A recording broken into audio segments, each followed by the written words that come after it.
इन पर आई। एक दूसरे से बात करती है कि यदि एक बार बुलाएंगी, इसी स्थान पर बैठ करके याद करेंगी, और अगर वो प्रभु वो कृष्ण आए नहीं तो इसी जल में कूद करके, इसी यमुना के जल में अपने प्राणों को त्याग देंगी। और बड़ा सुंदर गीत गाया है। गोपियाँ इस गीत के माध्यम से अपने भाव, अपने प्रेम को प्रकट करती हैं। जयति तेऽधिकं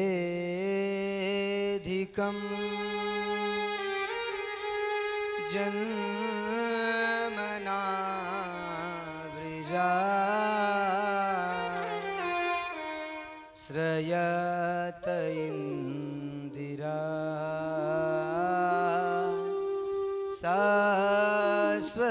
शाश्वतत्रहि दयितदृशितां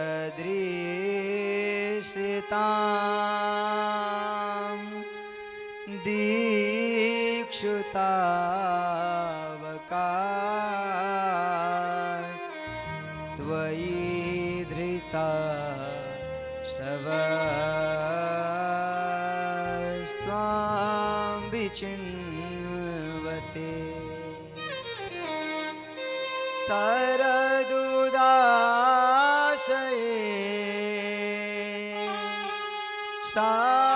साधुजात साधु सरसिजो दरा श्रीमुषादृशा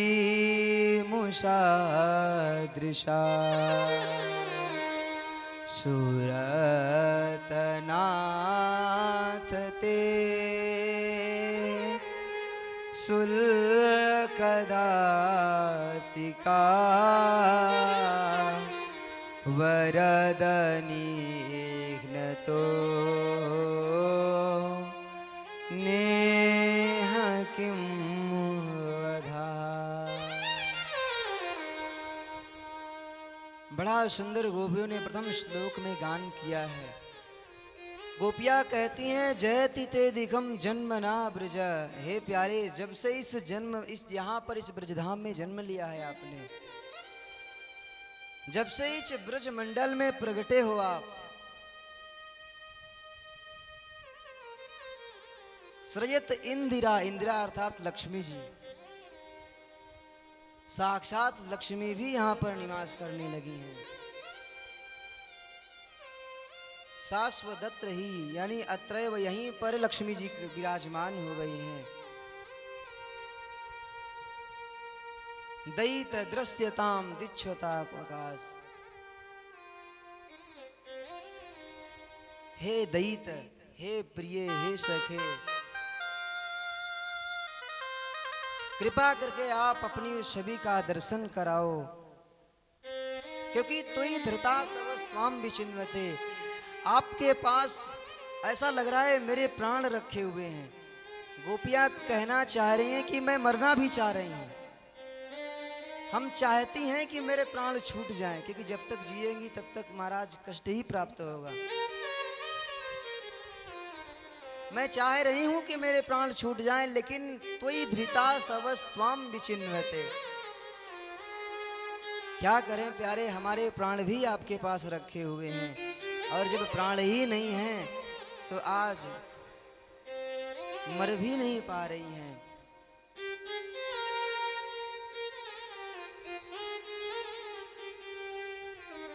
सुरतनाथ ते शुल्कदासिका। देखो महाराज, हम आपकी दासी हैं, आपकी चरण सेवा करने वाली हैं, और वो भी किसी प्रकार का धन नहीं लेती हैं। शुल्क दासिका, कोई भी महाराज शुल्क नहीं है, निःशुल्क दासी हैं आपकी। और आज हम इस प्रकार आपकी विरह वेदना में प्राण त्याग कर रही हैं। आज मुझे कष्ट दुख प्राप्त हो रहा है, और आप हैं कि अधूरा संगीत सुना करके चले गए। अरे अगर इसी प्रकार मारना ही था तो फिर हमें बचाया क्यों? विसज लाभ प्याद व्याल राक्षसाद, बड़े बड़े राक्षस आते थे, अघासुर, बकासुर, पूतना, इन सब से हमारी रक्षा की, पग पग पर हम सबको बचाया। उस विषैले जल से, उस कालिया नाग से हम सबकी रक्षा क्यों की? अरे तभी अगर मर जाती तो आज ये कष्ट नहीं प्राप्त होता। हे दैत, हे प्यारे, आप मेरे सामने आओ, आप मुझे दर्शन दो।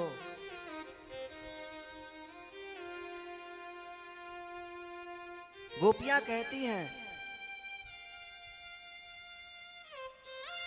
न खलु गोपिका नंदनो भवान।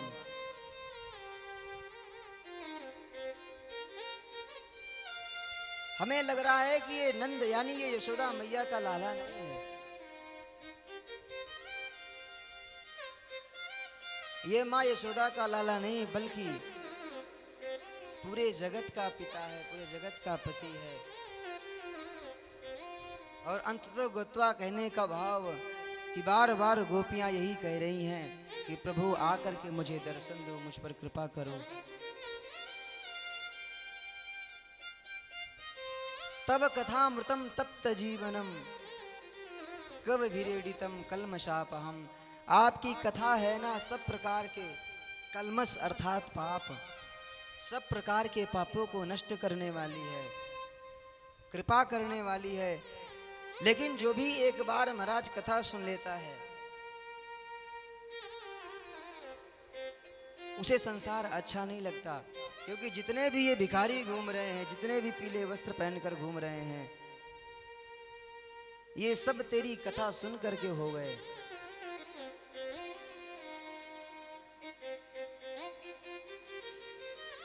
अरे इसी प्रकार अगर मारना था तो मेरी रक्षा क्यों की? हे दैत, हे सखे, मेरे सामने आओ। इस प्रकार महाराज अनेक श्लोकों में विधिवत भगवान की लीला का और भगवान से बार बार यही प्रार्थना करती हैं कि आ करके हे दैत, हे सखे, मुझे दर्शन दो। अंततः गत्वा जब देखा कि भगवान नहीं आ रहे हैं, फिर गोपियां उच्च स्वर से महाराज विलाप करने लगी, बड़ी जोर जोर से रोने लगी।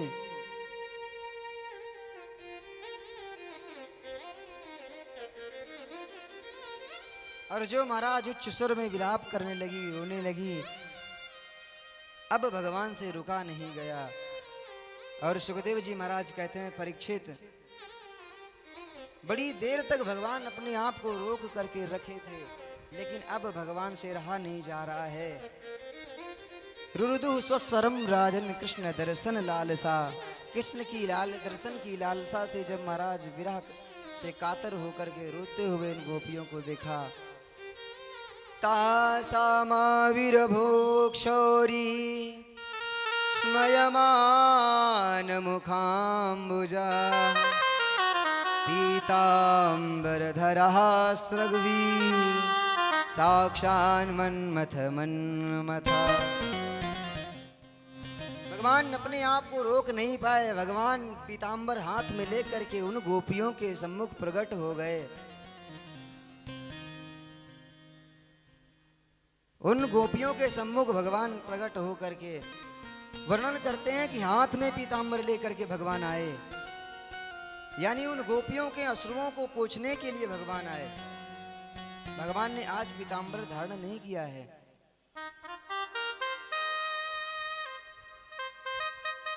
और जैसे ही महाराज भगवान सामने प्रकट हुए, सो गोपियां भगवान को घूर घूर के निहार रही हैं। विविध प्रकार से गोपियों ने भगवान से प्रश्न पूछा। बड़ी देर तक तो गोपियां कुछ बोली नहीं।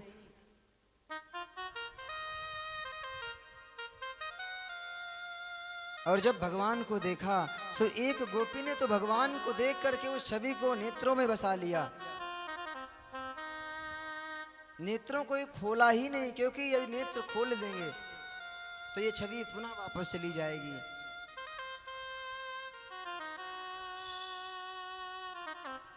आज गोपियों के सम्मुख खड़े हुए भगवान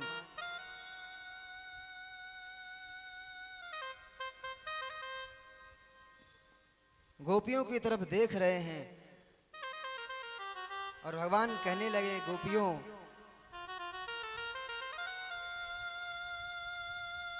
जितना आप मेरे बगैर दुखी हो रही थी, उससे कई गुना ज्यादा कष्ट मुझे भी प्राप्त हुआ है। गोपियों ने कहा, तू तो जन्म का झूठा है, तेरे जैसा झूठा तो आज तक मैंने नहीं देखा। अरे अकेला छोड़ करके तुम चले गए मुझे, इस भयंकर घनघोर जंगल में महाराज मैं भटक रही थी, इतना पुकार रही थी, एक बार भी आकर के आपने दर्शन नहीं दिया। और जब अब आए हो, वैसे तो प्राण त्यागने जा रही थी, लेकिन कैसे हो प्रभु आप मरने भी नहीं देते हो। और अब आ करके महाराज कह रहे हो कि आपसे ज्यादा मुझे भी कष्ट प्राप्त हुआ है। भगवान ने कहा, गोपियों ये सत्य बात है, क्योंकि जब तक महाराज किसी चीज को प्राप्त करने की लालसा न हो, तब तक उसका आनंद नहीं प्राप्त होता। जिस प्रकार किसी को भूख न लगी हो और आप जा करके उससे कहो कि चलो भैया जरा सा भोजन कर लो,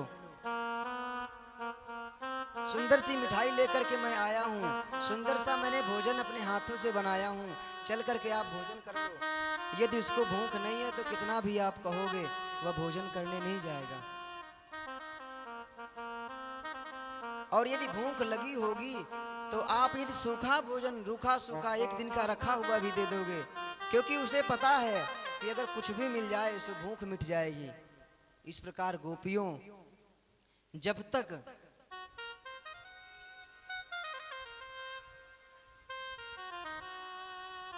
पृथ्वी धूप से तपती नहीं है, तब तक बारिश का जो महाराज आनंद होता है वो समझ में नहीं आता।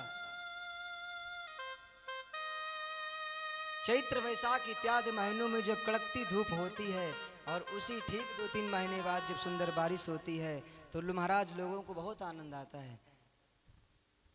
और लगातार बारिश होती रहती है तो लोग उल्टा यही कहते हैं कि ये तो महाराज जलवृष्टि बंद ही नहीं हो रही, उसी से उन्हें कष्ट होने लगता है। इसलिए देवियों, इस परीक्षा को लेने के लिए मैं तुमसे दूर रहा। भगवान हाथ जोड़ते हैं, आज अगर तुम कृपा करोगी तो ही मैं इस ऋण से उऋण हो पाऊंगा, वरना इस कृष्ण में सामर्थ्य नहीं है। इस प्रेम को देख करके गोपियां भगवान के साथ मिलकर के नृत्य करने लगी और जितने महाराज गोपियां थीं उतने कृष्ण प्रकट हो गए। बड़ा सुंदर महाराज समागम है। आज समस्त गोपियों के साथ मिलकर के भगवान नृत्य कर रहे हैं और नृत्य करते करते महाराज उस समय कहते हैं कि कामदेव भी वहां पर आए। कामदेव ने अपने 5 बाणों का प्रयोग किया लेकिन असफल रहे, क्योंकि जहां पर काम समाप्त हो गया हो, काम का महाराज कोई मतलब ही ना रह गया हो, वही है महाराज। और ऐसे महाराज में महाराज सुखदेव जी कहते हैं, परीक्षित भगवान भोलेनाथ भी आए, क्योंकि महाराज में तो स्त्री का महाराज प्रवेश था। भगवान ने कहा महाराज में मुझे भी जाना है। मैया पार्वती ने मना किया, लेकिन भगवान ने कहा मुझे जरूर जाना है। और भगवान ने आकर के महाराज में वो आनंद प्राप्त किया है। आइए हम सभी मिलकर के भगवान के इस महाराज का आनंद लें। हो एक दिन वो भोले भंडारी बन करके ब्रज नारी वृंदावन आ गए हैं, वृंदावन आ गए हैं। एक दिन वो भोले भंडारी बन करके ब्रज नारी वृंदावन आ गए हैं, ओ वृंदावन आ गए हैं। पार्वती जी मना के हारी, नामाने त्रिपुरारी वृंदावन आ गए हैं, वृंदावन आ गए हैं। पार्वती जी मना के हारे, नाम नेत्र पुरारी वृंदावन आ गए हैं, वृंदावन आ गए हैं। भगवान मैया से कहते हैं कि मुझे भी चलना है, ऐसा बना दो मुझको। वो पार्वती से बोले मैं भी चलूँगा तेरे संग में। पार्वती से बोले मैं भी चलूँगा तेरे संग में, तेरे संग में। ओ राधा संग श्याम नाचे, मैं भी नाचूंगा तेरे संग में, तेरे संग में। राधा संग श्याम नाचे, मैं भी नचूंगा तेरे संग में, तेरे संग में। वो रास रचेगा ब्रज में भारी, हमें दिखाओ प्यारी। वृंदावन आ गए हैं, वृंदावन आ गए हैं।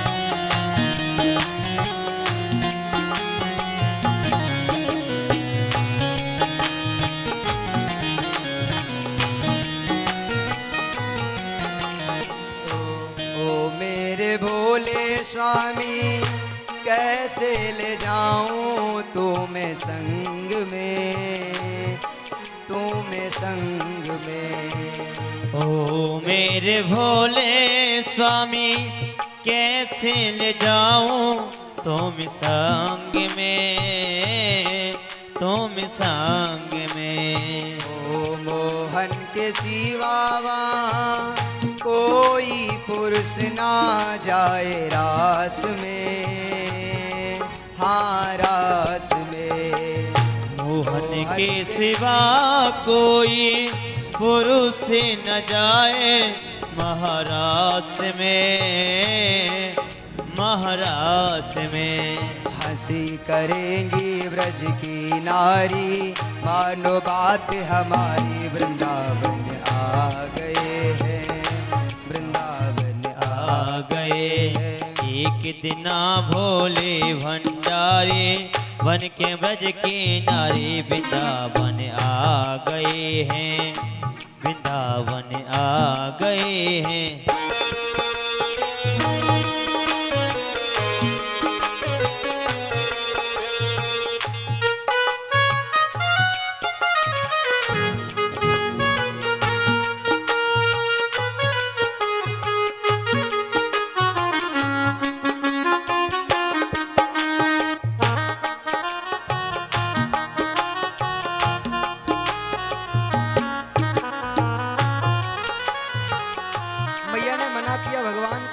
आपका प्रवेश नहीं हो सकता, क्योंकि वहां पर सिर्फ स्त्रियों का ही प्रवेश है।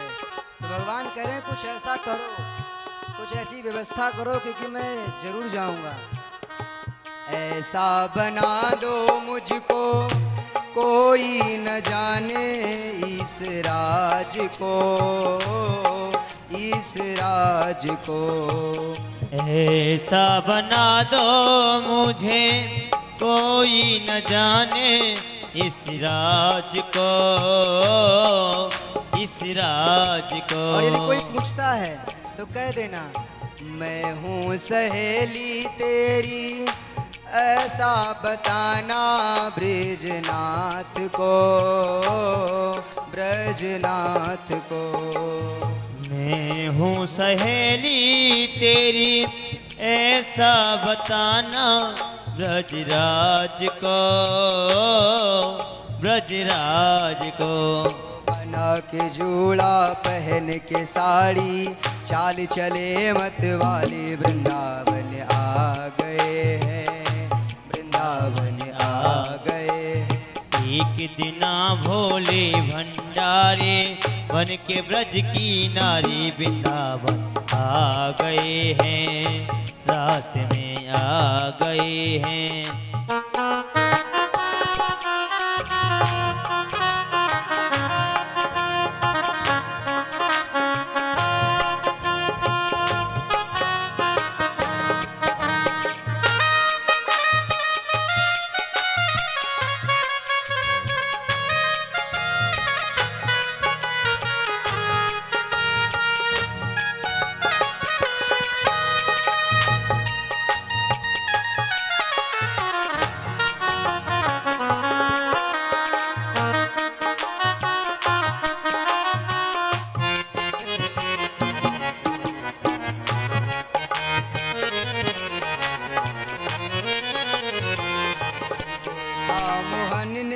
अब तो समझ गए वो सारी बात को, सारी बात को।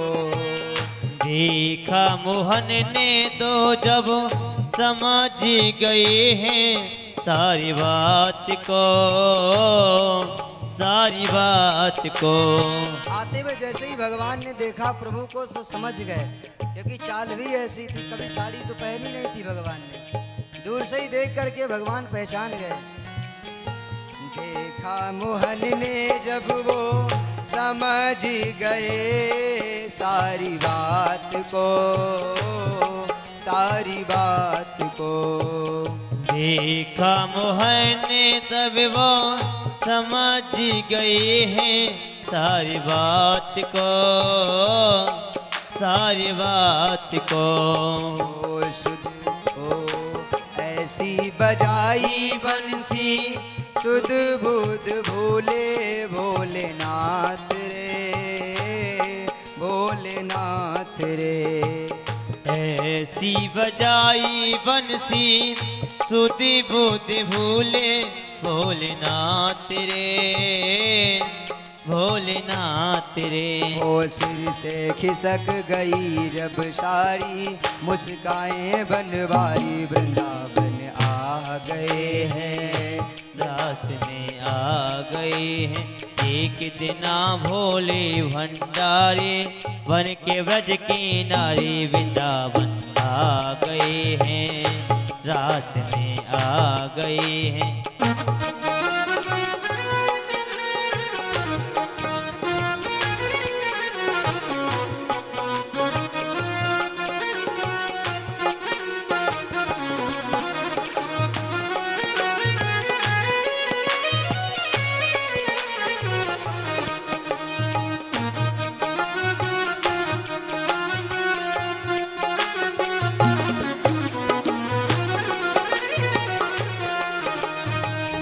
दीन दयाल तेरा तब से गोपेश्वर हुआ नाम रे, हुआ नाम रे।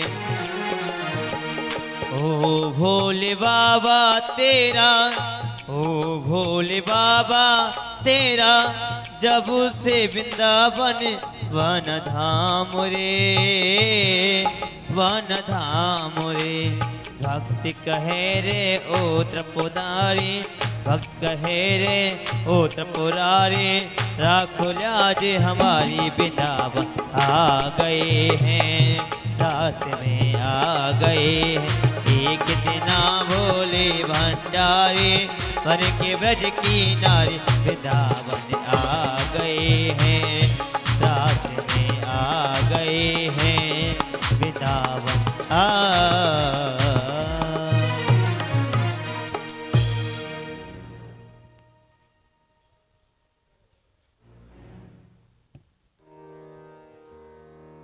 बोलो लास बिहारी भगवान की, श्रीमद् भागवत महापुराण की।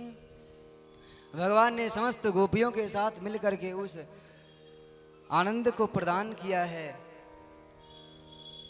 भगवान शिव का भी भगवान वहाँ पर स्थान बना, जा कर के भगवान शिव ने भी भगवान के साथ में सुंदर नृत्य किया, रास किया।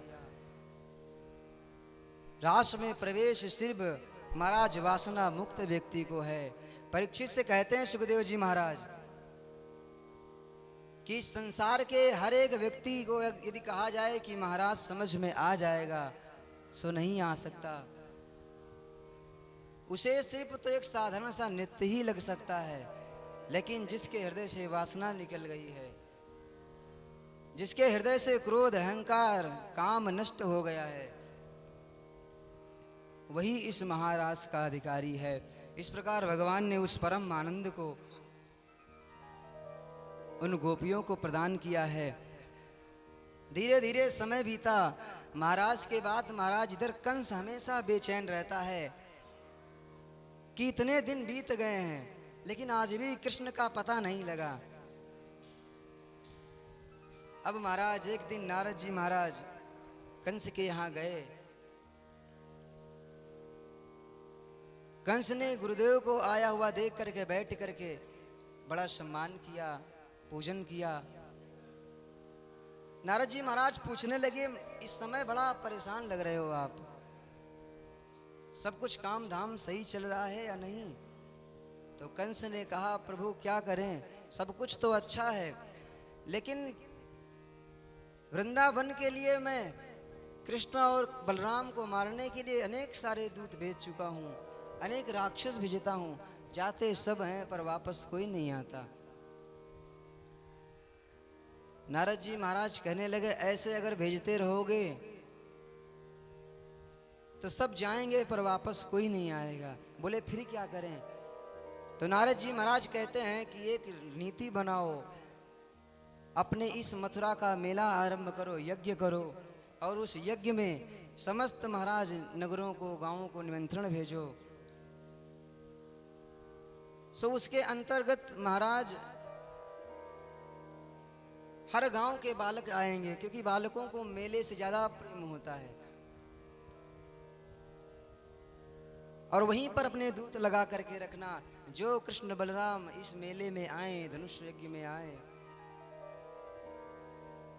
सोई तुम्हारे पास अच्छा मौका रहेगा उन्हें मारने के लिए, वरना ऐसे जीवन भर प्रयास करोगे तो कुछ नहीं होने वाला। अब महाराज बात समझ में आई, तुरंत अक्रूर जी को बुलाया। अक्रूर जी को बुला करके उनसे कहा कि आप जाओ वृंदावन, जा करके कृष्ण और बलराम को लेकर के आओ। सुखदेव जी कहते हैं, परीक्षित इस बात को सुन करके अक्रूर जी महाराज मन में बड़ा दुखी हुए कि ये कितना दुष्ट है, कृष्ण बलराम को मारने के लिए मेरे द्वारा उन्हें अपने पास बुला रहा है, मेरा माध्यम बना करके मुझे वहां पर भेज रहा है। लेकिन थोड़ी देर के बाद महाराज अक्रूर जी मनी मन विचार करते हैं कि कंस कैसा भी सही, भला बुरा जैसा भी है, लेकिन इसके कहने पर मुझे वृंदावन जा करके प्रभु का दर्शन प्राप्त होगा, इससे अच्छा सुंदर अवसर आने वाला नहीं है। और प्रातः काल होते ही कंस का महाराज सुंदर रथ लेकर के आज अक्रूर जी महाराज वृंदावन के लिए प्रस्थान करते हैं। मन में विचार करते हैं कि कितने मेरे भाग्य उदय हो गए हैं। किम मया चरितम भद्रम, किम परम, किम तपम परमं तपः, किम वाप्यार्थे हते दत्तम यद द्रक्ष्याम्यद्य केशवम्। आज तो मेरे पूर्व जन्म के महाराज पुण्य उदय हो गए हैं। आज पूर्व जन्म में की हुई मालाएं, तपस्याएं, योग, आज उन सब का फल है कि आज जाकर के वृंदावन में प्रभु का दर्शन प्राप्त होगा। ऐसे ही महाराज भगवान का ध्यान करते हुए विचार करते हैं, और ध्यान करते करते महाराज अक्रूर जी की उस रथ में ही समाधि लग गई और भगवान का ही ध्यान करते रहे। सुबह से चले महाराज, सुबह के चलते चलते शाम के समय वृंदावन पहुंचे। परीक्षित जी महाराज ने प्रश्न कर दिया, महाराज जी मथुरा से कोई पैदल भी आए सो भी 2-3 घंटे में आ जाए, पर रथ लेकर के महाराज अक्रूर जी आ रहे हैं, फिर भी संध्या हो गई, पूरा दिन कहाँ पर रहे? तो महाराज सुखदेव जी कहते हैं, परीक्षित जिस समय अक्रूर जी वहाँ से प्रस्थान करते हैं तो विचार करने लगे कि मेरे बड़े पुण्य हैं जो प्रभु का दर्शन प्राप्त होगा, और भगवान की याद में उनकी समाधि लग गई। अब समाधि लगी तो अब रथ चलाने वाला तो कोई है नहीं, तो घोड़ों का मन हो, कभी चलते कभी घास खाते, तो धीरे धीरे जिस अपनी मर्जी से चलते चलते सायंकाल के समय वृंदावन में प्रवेश किया। सायंकाल का समय था, दोनों भैया मिलकर के गाय धोने के लिए जा रहे थे। जो महाराज अक्रूर जी ने देखा सो अक्रूर जी रथ से कूद पड़े।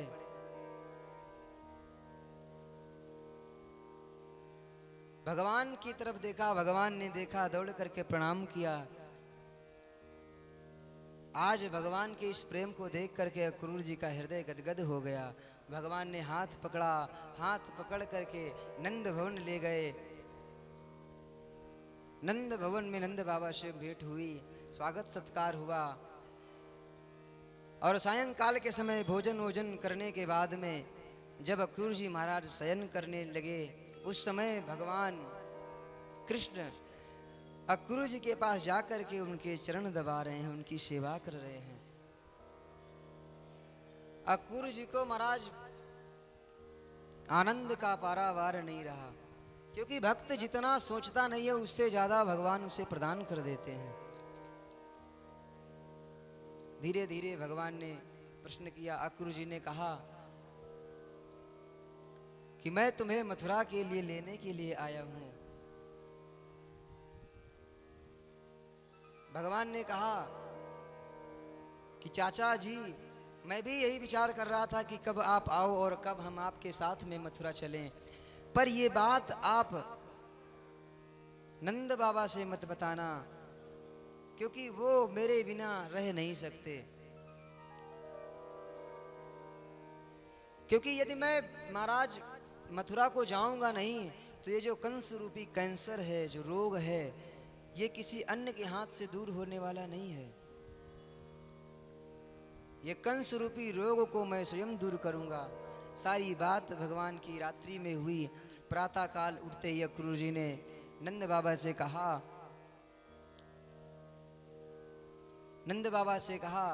नंद बाबा भी मथुरा के लिए प्रस्थान करने के लिए तैयार हुए। प्रातः काल महाराज सभी ब्रजवासी बैलगाड़ी में बैठ करके प्रस्थान करते हैं। गोपियों को जब पता लगा तो गोपियों को तो रात में नींद ही नहीं आई।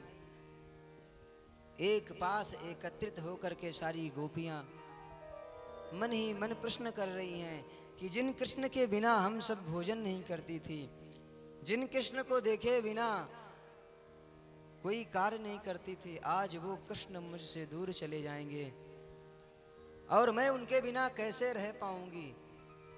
एक दूसरे से प्रश्न कर रही हैं। एक गोपी ने कहा कि यदि कृष्ण जा रहे होंगे तो कृष्ण के रथ के सामने मैं कूद पड़ूंगी। अगर जाना है तो कृष्ण का रथ मेरे ऊपर से होकर के जाएगा, अपने जीते जी मैं कृष्ण को जाने नहीं दूंगी। गोपियां आपस में बात करती हैं, क्योंकि जीवन भर जिसके लिए ये जीवन हमने समर्पित कर रखा है, अरे जिसके बिना हम जी नहीं सकती। कृष्ण यदि मुझे छोड़ करके चला जाएगा तो मैं रहूंगी कैसे। अरे इस संसार में अगर जी रही हूं तो घर के लिए नहीं, परिवार के लिए नहीं, मैं जी रही हूं तो सिर्फ कृष्ण के लिए जी रही हूं। दूसरी गोपी ने कहा, अगर इस प्रकार का यदि उद्दंडता, यदि ये भी स्थिति सब देखेंगे तो घर के लोग क्या कहेंगे, ये समाज क्या कहेगा। गोपी ने कहा, समाज जो कहता है कहने दो, पर कृष्ण के बिना हम नहीं जी सकती। अब तो गोपियां महाराज ब्रह्मा जी को कोसती हैं।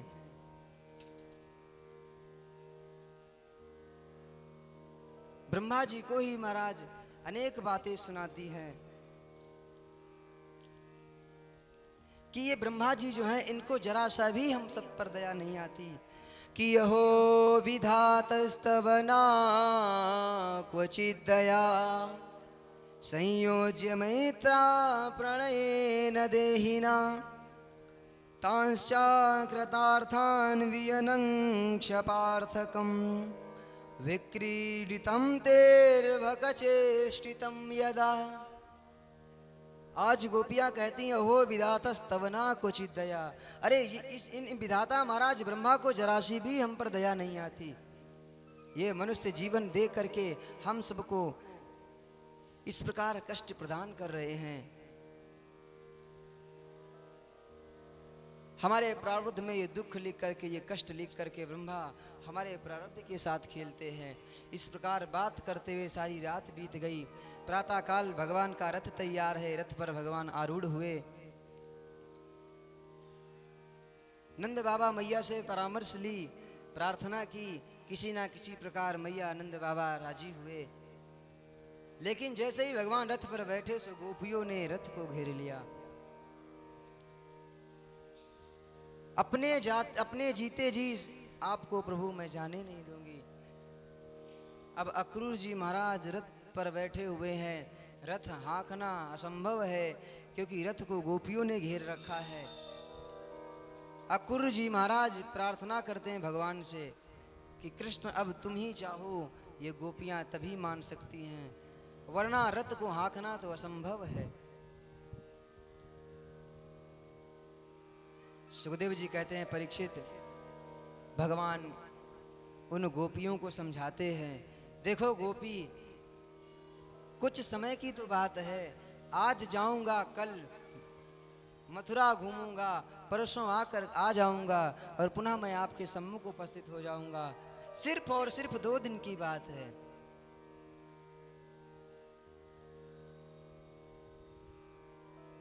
मैं तुमसे दूर नहीं जा रहा हूं, मुझे याद है, लेकिन मुझे जाना पड़ेगा। बार बार भगवान उन गोपियों को समझाते हैं। अक्रूर जी ने भी समझाया है। भगवान की जब बात गोपियों ने सुनी, भगवान कहने लगे कि गोपियों, यदि तुम्हारी इच्छा है तो कोई बात नहीं, मैं नहीं जाऊंगा, लेकिन मेरा मन था कि मैं मथुरा का मेला देखने जाऊं। गोपियों को लगा कि मेरे कहने से कृष्ण को सुख प्राप्त होगा। अगर कृष्ण मथुरा जाएंगे तो मथुरा का मेला देखने में, वहाँ घूमने में इनको सुख प्राप्त होगा, और मेरे कारण इन्हें दुख प्राप्त हो, ये उचित नहीं है।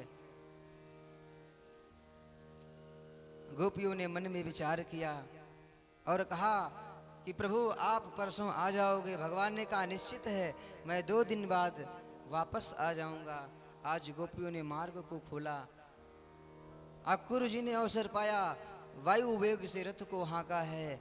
इतनी जोर की धूल उड़ी है महाराज कि गोपियां बड़ी देर तक उस रथ को निहारती रहीं। और आज भगवान वृंदावन से मथुरा के लिए प्रस्थान कर गए।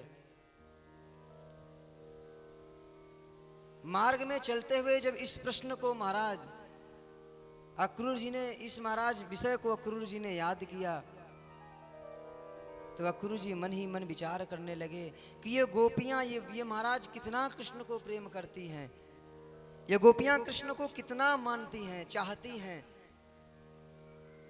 मैं इनको मथुरा लेकर के जा रहा हूं, कहीं कोई अनहोनी हो गई, कहीं इनको कष्ट हो गया तो मैं इन महाराज गोपियों को क्या जवाब दूंगा। मन में ऐसे भाव आ रहे थे। यमुना का सुंदर पावन पुलिन देखा, रथ को रोका, भगवान से कहा लाला आप इसी में बैठे रहो, कुछ देर जा करके मैं स्नान करूं और फिर प्रस्थान करते हैं। अक्रूर जी महाराज जा करके यमुना के जल में ज्यों डुबकी मारी है। भगवान तो समझ ही गए थे। भगवान ने जैसे ही डुबकी मारी सो भगवान जल के अंदर दिखे, और जो जल के अंदर भगवान दिखे सो अक्रूर जी महाराज उछल करके बाहर आ गए। और जैसे महाराज रथ पर दृष्टि डाली सो भगवान रथ पर नजर आए। अक्रूर जी महाराज विचार करने लगे कि अभी तो रथ पर ये जल में जो दिख रहा था ये कौन है। दोबारा फिर जब डुबकी लगाई तो वही भगवान कृष्ण चतुर्भुज रूप में प्रकट हो गए, जिनकी महाराज प्रहलाद आदि पार्षद भगवान की स्तुति कर रहे हैं। भगवान ने अपना वह दिव्य स्वरूप दिखाया और भगवान कह रहे हैं कि तुम्हें चिंता करने की कोई आवश्यकता नहीं है। मैं कंस रूपी रोग को दूर करने के लिए ही मथुरा जा रहा हूँ। आज महाराज विधिवत स्थान करके रथ में सवार हुए और मन ही मन भगवान को प्रणाम किया है। रथ ले जाकर के महाराज मथुरा पहुँचे। नंद बाबा पहले ही पहुँच चुके थे। एक प्रहर बाकी है। भगवान ने प्रार्थना की, दाऊ जी आप बाबा जी से यही कहो कि हमें अभी मथुरा घूमना है, क्योंकि कुछ काम आज कर लेंगे सो कल के लिए फुर्सत हो जाएगी। दाऊ जी महाराज ने मन के भाव को समझा और जा करके नंद बाबा से परामर्श ली है। कहा बाबा अभी एक प्रहर बाकी है, अगर आप आदेश करो तो कुछ मेला आज घूम लें और बाकी का रहा सो कल घूम लेंगे। नंद बाबा ने पहले तो मना किया, लेकिन दाऊ जी ने फिर प्रयास किया कि बाबा कोई दिक्कत नहीं होगी, मैं कृष्ण के साथ जाऊंगा। नंद बाबा कह रहे हैं ये अपना वृंदावन नहीं है लाला, जो किसी भी गोपी के घर बिना पूछे घुस गए। अरे ये महाराज मथुरा की, ये कंस की नगरी है, यहाँ पर अगर कोई भी छेड़छाड़ की तो उसका परिणाम बड़ा बुरा हो सकता है। नंद बाबा बार बार समझाते हैं, लेकिन दाऊ जी महाराज कहने लगे कि बाबा मैं लेकर के जाऊंगा और समय होने से पहले मैं आ जाऊंगा। दाऊ जी पर विश्वास करके आज नंद बाबा कहते हैं ठीक है लाला, अगर तुम्हारी इच्छा है तो जाओ, कुछ मेला आज घूम करके आओ। और आज भगवान को लेकर के, पूरे परिवार को लेकर के दाऊ जी मथुरा के मेला को घूमने के लिए निकलते हैं। क्योंकि महाराज जनकपुरी में भगवान बड़े थे, सो लक्ष्मण जी को लेकर के गए थे। गुरु से आज्ञा महाराज राम ने प्राप्त की थी और आज नंद बाबा से आज्ञा प्राप्त करने की बात आई तो आज बलराम जी ने प्राप्त की है। और बलराम जी कृष्ण को साथ में लेकर के, ग्वाल वालों को साथ लेकर के मथुरा नगरी घूमने के लिए निकले हैं। भ्रमण करते हुए महाराज जिस भी गली से भगवान निकलते हैं, जिस भी गली से निकल जाते हैं, उस गली में महाराज हर कोई भगवान को देखता रहता।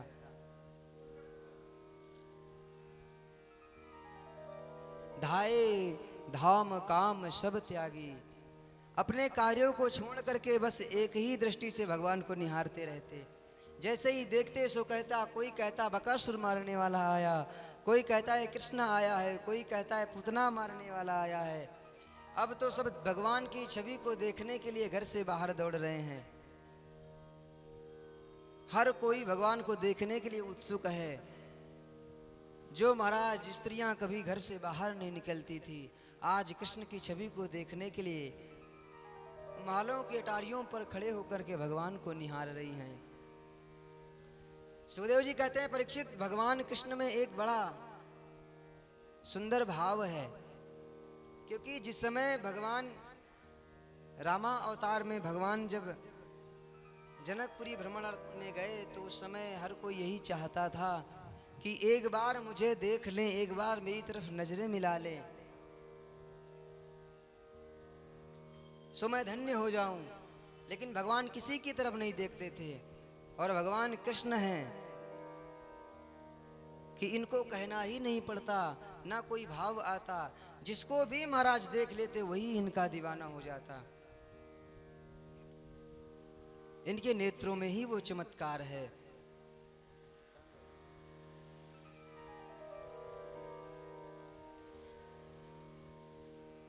भगवान जिस पर भी दृष्टि जाल से वो भगवान का दीवाना हो जाता। हर कोई भगवान को देखने के लिए उत्सुक है। ये स्थिति महाराज जब ग्वाल बालों ने देखी तो प्रश्न किया, अरे कन्हैया ऐसा लग रहा है कि ये इलाका जो है ना, ये स्थान हम सबसे पहले से परिचित है। भगवान ने कहा परिचित नहीं, यहाँ तो अपना स्थान है। अरे ये अपने मामा जी की नगरी है,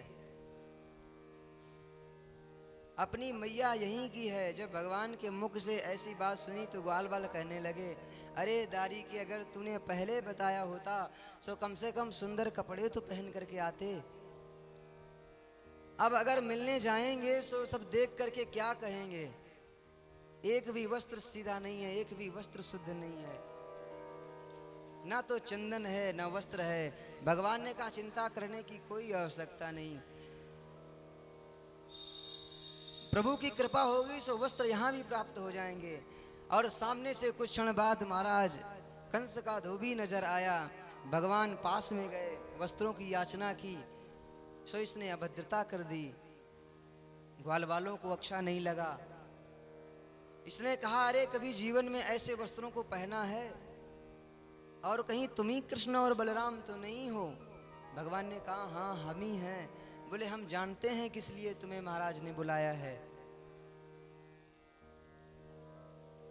पर हटो, इन वस्त्रों के अधिकारी तुम नहीं हो। ये अभद्रता देख करके महाराज ग्वाल वाल कहने लगे, अरे कन्हैया, ये तो बड़ी बुराई कर रहा है अपनी। सोई भगवान एक घुमा करके चाटा मारते हैं और एक ही बार में महाराज उसका प्राणांत हो जाता है। बोलो बाल कृष्ण लाल की जय। जो महाराज प्राणांत हुआ, भगवान ने कहा, उठा लो जिसको जो वस्त्र अच्छा लगे। अब तो सब मिल करके महाराज एक एक वस्त्र ले लेते हैं। अब इतने बड़े बड़े वस्त्र जैसे ही पहन करके चलने लगे, सो ऐसा लग रहा है मार्ग में झाड़ू लग रही है, सारा रास्ता साफ हो रहा है। एक दर्जी ने देखा, महाराज आओ आओ, हम आपके इन वस्त्रों को शुद्ध कर दें। भगवान ने कहा, वाह, इतनी अच्छी बात तो हो ही नहीं सकती। भगवान गए, उन दर्जी ने समस्त भगवान के सुंदर वस्त्र, जितने भी ग्वाल वालों के वस्त्र से, वो सब छोटे कर दिए। भगवान ने बहुत आशीर्वाद दिया कि आने वाले समय में तुम्हें कोई भी नहीं पा सकेगा, धन वैभव संपन्न हो गए आप सब। वस्त्र मिल गए। सुदामा के घर जाकर के सुदामा माली के आकांक्षा को भगवान ने पूर्ण किया। मालाएं पहनी भगवान ने, और थोड़ी देर बाद महाराज मन में विचार किया ग्वाल वालों ने। सो कन्हैया से कहा, लाला, अपने तो ब्रजवासी, जब तक जीवन में, जब तक महाराज मस्तक पर सुंदर चंदन ना प्राप्त हो, चंदन ना लग जाए, तब तक आनंद नहीं आता। भगवान ने कहा, वो भी प्राप्त होगा। थोड़ी देर बाद महाराज 3 जगह से टेढ़ी एक स्त्री दिखी, जो हाथ में एक सुंदर चंदन का पात्र है।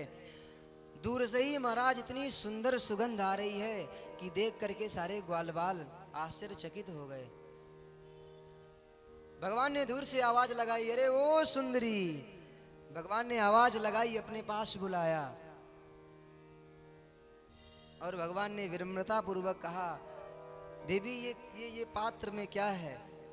कुब्जा ने कहा, प्रभु ये चंदन है। बोले, चंदन किसके लिए? बोले, ये चंदन जो है महाराज कंस के लिए है। भगवान ने याचना की, क्या ये चंदन आप हम सबको दोगी, हमारे मस्तक पर लगाओगी? कुब्जा ने कहा, वाह प्रभु, आज तो मैं धन्य हो गई। जैसे ही भगवान ने कहा, सो अपने हाथों से महाराज विधिवत भगवान के मस्तक पर चंदन पोता है। समस्त ब्रजवासियों के मस्तक पर चंदन लगाया है। भगवान इस कृत्य को देख करके आनंदित हो गए। भगवान चलने लगे, सो ग्वाल वालों ने कहा, सुन कन्हैया, देख, सबसे सुंदर स्वभाव है इसका, इसने हम सबको अपना इतना कीमती चंदन प्राप्त कराया, प्रदान किया है, तो इसे कुछ ना कुछ तो देना चाहिए। पर अपने पास कुछ है नहीं, इसे देंगे क्या? भगवान ने कहा, सब कुछ है।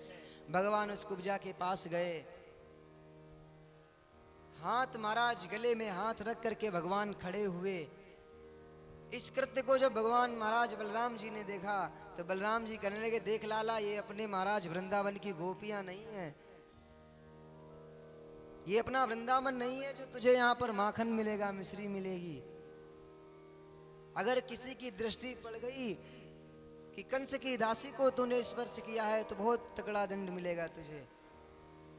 भगवान ने कहा, होगी सो बाद में देखी जाएगी। भगवान ने अपने पैर के नीचे अपने अंगूठे से उसका अंगूठा दबाया, और महाराज मुखमंडल पर हाथ रख करके एक झटका मारा, और ऐसे झटका मारा कि महाराज भगवान ने उसे दिव्य सुंदर स्वरूप प्रदान कर दिया है। बोलो श्याम सुंदर भगवान की जय। कुब्जा ने अपने स्वरूप को देखा है, अपने स्वरूप को देख करके आनंदित हो गई। आज ब्रजवासी महाराज प्रसन्न हो गए, वाह कन्हैया, तूने तो ऐसी अमूल्य वस्तु प्रदान कर दी जो कभी कोई जीवन में नहीं दे सकता।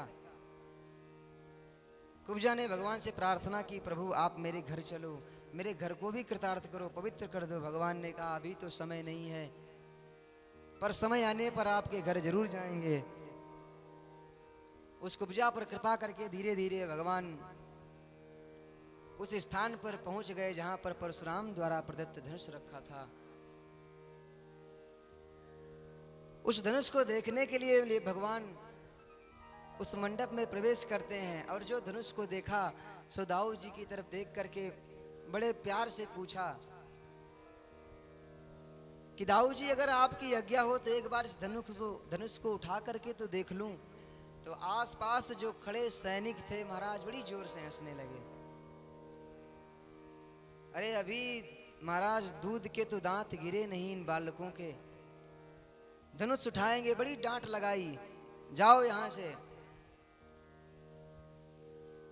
दाऊ जी महाराज कहने लगे लाला अब तो धनुष उठा ही ले तू, तो ही कल्याण है। भगवान दौड़ करके उस धनुष को उठाए और जो महाराज धनुष उठाए हैं तो महाराज हाथ में आकर के धनुष जैसे ही प्रत्यंचा दी महाराज तुरंत धनुष टूट गया।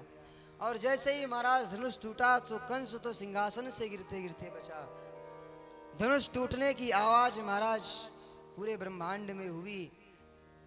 समस्त सैनिक जब इस प्रकार का कृत्य देखा तो दौड़ पड़े कृष्ण बलराम को मारने के लिए। भगवान ने एक टुकड़ा दाऊ जी को दिया और एक टुकड़ा स्वयं लेकर के इतनी भयंकर पिटाई की है, कुछ तो महाराज प्राण त्याग दिए और कुछ तो महाराज वहां से अपने रहे से प्राण लेकर के भागे। कंस से बताया आकर के महाराज धनुष टूट गया है, जिसको आपको डर था वो समय आ गया है महाराज। अब तो कंस की महाराज धड़कनें बंद हो गई, रात्रि में नींद नहीं आ रही है। सुखदेव जी कहते हैं परीक्षित यहीं से भगवान दाऊ जी के साथ मिलकर के वापस नंद बाबा के पास चले गए। रात्रि में शयन किया और प्रातः काल उठते ही नंद बाबा ने कहा कि चलो सब मिलकर के मथुरा के मेला को घूमने चलते हैं। भगवान ने कहा बाबा आप मिलकर के आप सब मिलकर के चलो, हम दाऊ जी के साथ आएंगे, थोड़ी देर बाद आएंगे। इस प्रकार कहने के बाद नंद बाबा तो महाराज जा करके सभागार में बैठे हैं जहां पर मल्ल युद्ध की तैयारी है। भगवान कृष्ण बलराम भी वहां से प्रस्थान करते हैं और धीरे धीरे महाराज उसी सभागार के द्वार पर आए तो द्वार पर महाराज एक कुबलिया पीठ नाम का हाथी खड़ा हुआ है जो बहुत बलशाली है, जिसमें 10,000 हाथियों की ताकत है। भगवान ने प्रार्थना की, आदेश किया, कहा कि ये हटाओ, ये हाथी द्वार से हटाओ। पर महाराज उस महावत ने नहीं सुना। दोबारा फिर भगवान ने कहा, फिर भी जब उसने नहीं सुना तो भगवान ने कहा कि अम्बष्टम बष्ट मार्गम नो देह्य पाक्रम्य माचिरम। अरे ए महावत इत हाथी को हटा नहीं तो एक बार में ही इस हाथी के सहित तुम्हें यमपुरी को पहुंचा दूंगा और तुझे अपने प्राणों से हाथ धुलना पड़ेगा। भगवान की ये बात सुन करके महाराज उस महावत ने हाथी भगवान पर ही दौड़ा दिया। अब हाथी भगवान पर जैसे ही प्रहार करने के लिए चला,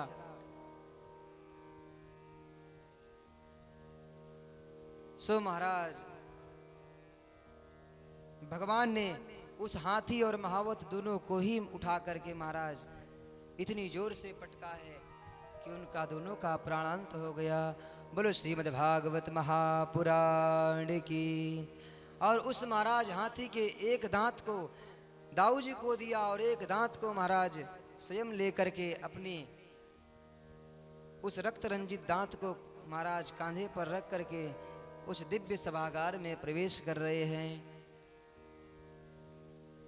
सभागार में अनेक स्त्रियां बैठी हुई हैं, संत बैठे, ऋषि बैठे हैं, महाराज पहलवान बैठे हैं, बालक बैठे हैं, सभी उस मल्ल युद्ध को देखने के लिए बैठे हुए हैं। और जैसे ही भगवान उस रंगशाला में प्रवेश करते हैं, सभागार में प्रवेश करते हैं, तो वहां पर सभी ने विविध रूप से भगवान का दर्शन किया। जिस प्रकार भगवान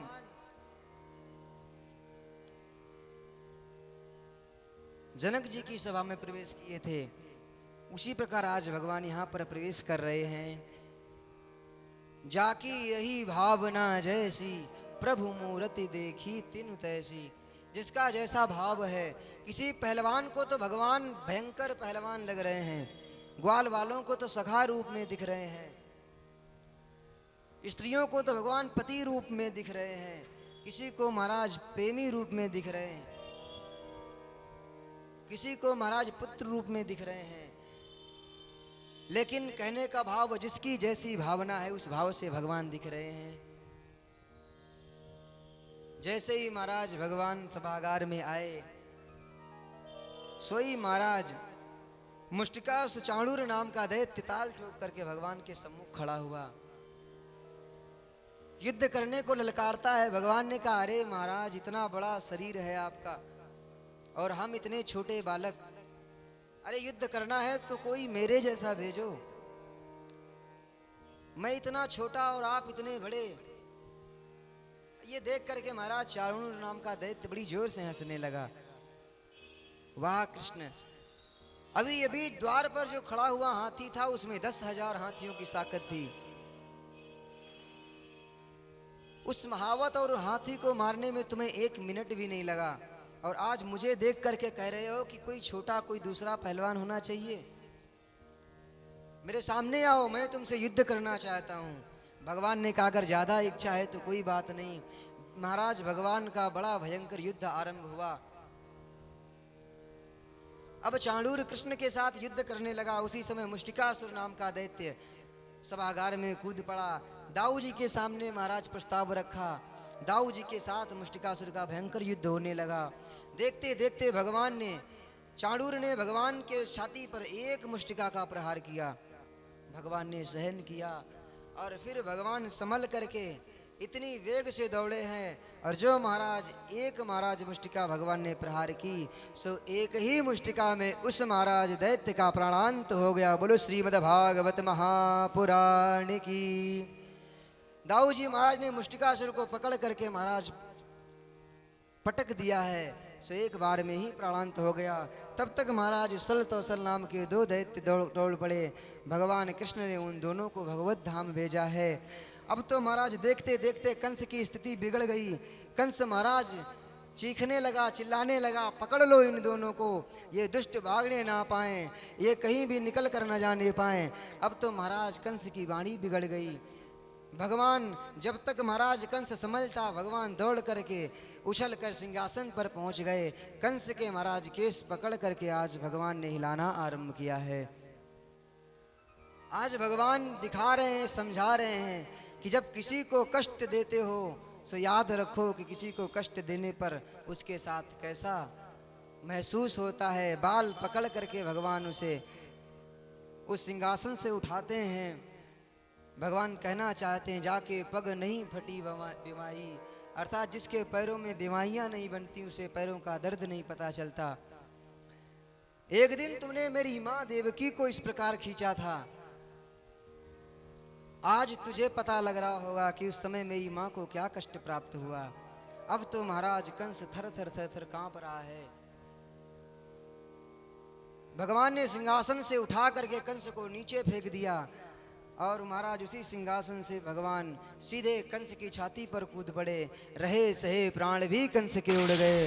बोलो श्रीमद् भागवत महापुराण की। श्री वृंदावन बिहारी लाल की। भगवान ने कंस का उद्धार किया। कंस का उद्धार करने के बाद में भगवान ने उग्रसेन जी को कारागार से मुक्त किया। अपनी माँ देवकी से मुलाकात की, वसुदेव जी से भेंट की, उनको महाराज कारागार से मुक्त कराया। और कुछ देर बाद होने पर महाराज जो महाराज मथुरा के राजा हैं उग्रसेन जी से कहा कि प्रभु आप पुनः अपने इस सिंहासन को प्राप्त करो।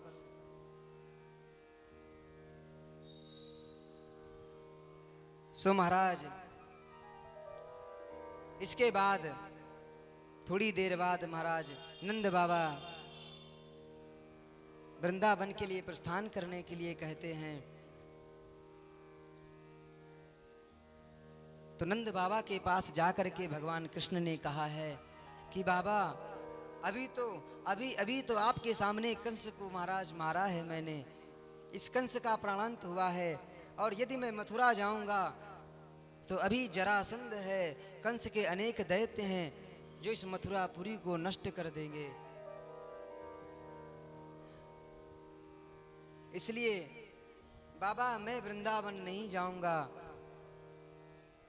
कुछ क्षण आप कुछ दिन तक मेरा इंतजार करना, इस मथुरापुरी के कार्य को सौंप महाराज पूरा करके शीघ्र मैं वृंदावन आऊंगा, और उन ब्रजवासियों का आप ध्यान रखना। नंद बाबा के सामने जो महाराज इस प्रकार प्रार्थना की, जो इस प्रकार का प्रस्ताव रखा है, सो प्रस्ताव सुन करके नंद बाबा कहने लगे ठीक है लाला। नंद बाबा उन ब्रजवासियों के साथ मिलकर के वापस आ गए। अब इधर वसुदेव जी ने गर्गाचार्य जी को बुलाया, भगवान का यज्ञोपवीत संस्कार कराया, विद्या अध्ययन के लिए महाराज राष्ट्रीय महाराज संदीपनी महाराज जी के गुरुकुल भेजा है, जहाँ पर भगवान ने विद्या अध्ययन किया। कम समय में भगवान ने समस्त विद्याओं को प्राप्त किया। और जब महाराज विद्या अध्ययन करने के बाद भगवान वापस लौट रहे थे, सो गुरु जी से कहा कि गुरु दक्षिणा में क्या दिया जाए। तो गुरुदेव ने कोई याचना नहीं की, बोले माँ अगर तुमसे कोई याचना कहे तो गुरु माता की इच्छा को पूर्ण करना। भगवान गुरु माता के पास गए, गुरु माता ने अपने खोए हुए पुत्र की याद की। भगवान ने उस खोए हुए पुत्र को ला करके गुरु माता को प्रदान किया, और वहाँ से महाराज भगवान मथुरापुरी आए हैं। आज भगवान को मथुरापुरी आए काफी समय बीत चुका है, लेकिन महाराज भगवान आज भी मथुरापुरी नहीं गए।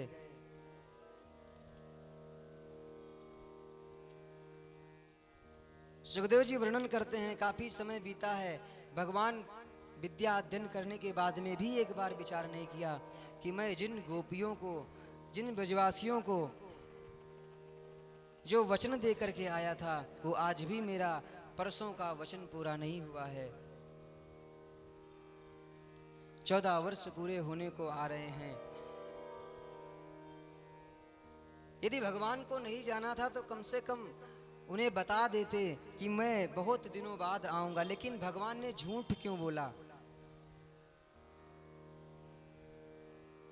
महाराज परीक्षित पूछते हैं, सुखदेव जी कह रहे हैं देखिए पहली बात तो पहला कारण तो ये है कि यदि भगवान वृंदावन जाते सो महाराज जरासंध जो महाराज परम शत्रु बन चुका है, वो इस मथुरापुरी को समाप्त कर देता। सो यदि महाराज पूरे दिन के लिए ही तो कम से कम 1 घंटे के लिए, कुछ क्षण के लिए मिलने तो जाना चाहिए था, फिर भी भगवान नहीं गए। तो दूसरा महाराज सूत्र आता है, दूसरा उत्तर आता है यह कि यदि भगवान उन वृंदावन वासियों से मिलने जाते तो जरासंध को पता लग जाता कि कृष्ण का यहाँ पर प्रेम है, और शत्रु का तो काम है किसी ना किसी प्रकार उसे कष्ट पहुंचाना, किसी ना किसी प्रकार दुख देना।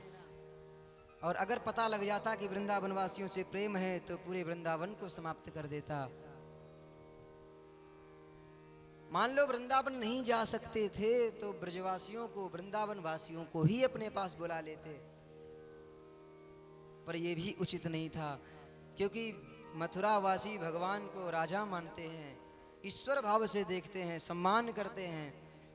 लेकिन ब्रजवासी जो हैं वो कभी कृष्ण के साथ खेलते हैं तो कभी झूठा खिलाते हैं, कभी तो कृष्ण कहकर बुलाते हैं, कभी तो भगवान का कान पकड़ करके उन्हें डांटने लग जाते हैं। तो एक जगह तो ऐश्वर्य भाव है और एक जगह तो माधुर्य भाव है। भगवान ने विचार किया दोनों अगर एक पास होंगे तो फिर सब बिगड़ जाएगा। इन्हीं कुछ कारणों से भगवान वृंदावन नहीं गए। लेकिन वृंदावन गए नहीं है, पर भगवान को वृंदावन की याद बहुत आती है। एक बार महल की छत पर खड़े होकर के वृंदावन के यमुना के पावन पुलिन को भगवान निहार रहे हैं, देख रहे हैं। आज गोपियों की याद आ गई भगवान को, उन ब्रजवासियों की याद आ गई और भगवान के नेत्र सजल हो गए, नेत्रों से आंसू गिर रहे हैं कि न जाने वो ब्रजवासी आज तक जीवित होंगे, अन्यथा अपने प्राणों को त्याग दिया होगा। भगवान के मन में, भगवान के हृदय में प्रेम है ब्रजवासियों के प्रति, गोपियों के प्रति। और यदि किसी भी के प्रति सच्चा प्रेम हो, यदि किसी ने भी अपने जीवन में प्रेम किया है, तो उसे पता है कि जब तक अपने प्रेम की चर्चा किसी अन्यत्र, किसी से भी शेयर ना की जाए, बताई ना जाए, तब तक मन हल्का नहीं होता। जिसने भी प्रेम किया, उसने अपने चर्चा को किसी न किसी से जरूर बताया है। भगवान को लगा ऐसा मेरा कोई नहीं है, क्योंकि अगर मैं इन मथुरा वासियों के पास अपने इस विषय को महाराज बताऊंगा, या किसी विद्वान से बताऊंगा, किसी भी व्यक्ति से कहूंगा, तो सब हास परिहास करेंगे, क्योंकि उस प्रेम को समझने वाला भी कोई चाहिए। वैसे मेरा मित्र उद्धव है, लेकिन वो तो महाराज ज्ञान में डूबा रहता है। अगर मैं उससे ये कह दूंगा कि मैं गोपियों से प्रेम करता हूँ, मुझे याद आ रही है, मुझे भूख भी नहीं लगती है, क्या करूँ उद्धव, तो वो तो मेरे पर परिहास करेगा, क्योंकि वो प्रेम तो जानता ही नहीं है। तो भगवान ने अपने पास उद्धव को बुलाया और उद्धव से कहा कि देखो उद्धव, आज मैं बड़ा दुखी हूँ। उद्धव ने प्रश्न किया, प्रभु ऐसी कौन सी बात है जिसके कारण आप दुखी हो? अब तो महाराज मथुरापुरी से कंस भी चला गया है, कंस भी नहीं है, किसी प्रकार का अब दुख नहीं है। भगवान के नेत्रों से अश्रुपात होता है। भगवान ने कहा कि उद्धव, कभी कभार उन गोपियों के, उन ब्रजवासियों के प्रेम में मैं इतना पागल हो जाता हूँ, मुझे इतनी याद आती है कि महाराज मुझे भोजन भी अच्छा नहीं लगता और मैं बैठ करके दिन भर रोता रहता हूँ। और ये सिर्फ एक तरफ से नहीं, वो गोपियाँ मुझे याद करती हैं, और जब वो मुझे याद करती हैं सो मेरी रात की नींद उड़ जाती है, मुझे नींद नहीं आती। इसलिए तुम वृंदावन जा करके उन्हें कुछ उपदेश दो, ज्ञानोपदेश करो, उन्हें कुछ ऐसा पाठ सिखाओ कि वो मुझे याद करना बंद कर दें। तुम वृंदावन जाओ, उन गोपियों को समझाओ जा करके। उद्धव ने कहा, प्रभु वृंदावन अगर आप जाने की बात कह रहे हैं तो मैं चला जाऊंगा, लेकिन आपको पता भी है कि आप मुझे भेज कहां पर रहे हो। अरे जिस वृंदावन में कभी किसी ने महाराज गुरुकुल का, विद्यालय का मुख नहीं देखा है, वो मेरे वेदांत, मेरे इस ज्ञान की भाषा को कौन समझ सकेगा? कोई है जो मेरी भाषा को समझेगा? भगवान ने कहा, समझेगा या नहीं समझेगा वो तो बात की बात है, पहले तुम वृंदावन जाओ। उद्धव ने कहा, मैं जाऊंगा तो सही, पर एक रात से ज्यादा नहीं रुकूंगा। भगवान ने कहा कि उद्धव, तुम एक रात या एक दिन या फिर एक साल लगता है, ये तो समय बताएगा, पहले तुम उस वृंदावन को तो जाओ। उद्धव ने कहा, ठीक है प्रभु, प्रातः काल होते ही मैं वृंदावन के लिए प्रस्थान करूंगा। भगवान ने अपना स्वरूप दिया, अपना रथ दिया है, और उस रथ पर महाराज बिल्कुल कृष्ण जैसा स्वरूप बना दिया। भगवान ने स्वयं का स्वरूप प्रदान करके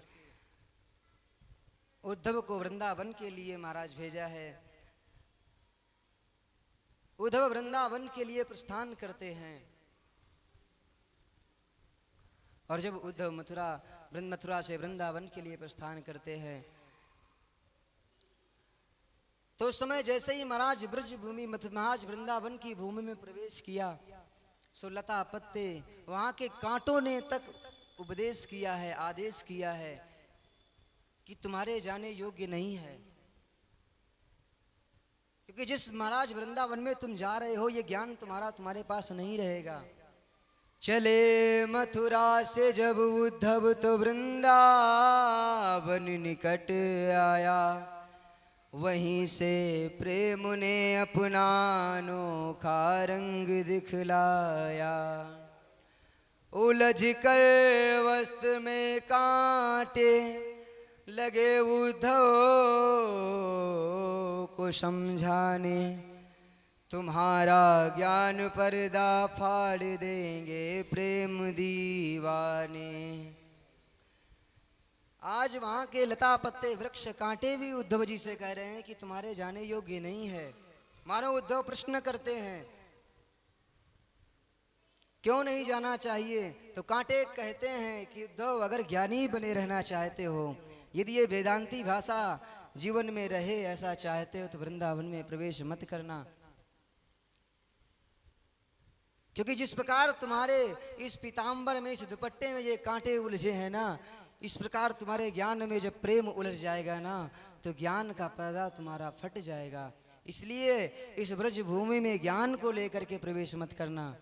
पर उद्धव सीधे चले गए। सुखदेव जी कहते हैं, परीक्षित सायंकाल का समय था, गायों के आने का समय, धूल उड़ रही थी, सो रथ महाराज धूल में ढका हुआ। किसी भी महाराज ब्रजवासी को, किसी भी गोपियों को वो महाराज रथ नहीं दिखा। नंद भवन पर जाकर के रथ को रोका है, और इधर तो महाराज नित्य प्रति गोपियां भगवान को याद करती है, नित्य प्रति भगवान की उस छवि का ध्यान करती हैं। सुखदेव जी कहते हैं, परीक्षित जैसे ही नंद भवन पर महाराज रथ गया, द्वार पर बैठे हुए नंद बाबा ने जैसे ही सांवले सलोने उस विग्रह को देखा, सो ऐसा प्रतीत हुआ कि शायद मेरा कृष्ण मेरे पास आ गया है।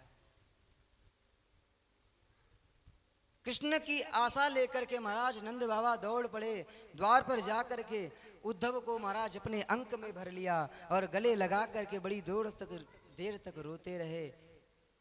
अरे मेरा कृष्ण आ गया, अरे मेरा गोविंद आ गया। लेकिन थोड़ा सा समय बीतने के बाद में जब अजीब सा फील हुआ, जब ऐसा लगा कि शायद ये कृष्ण नहीं है,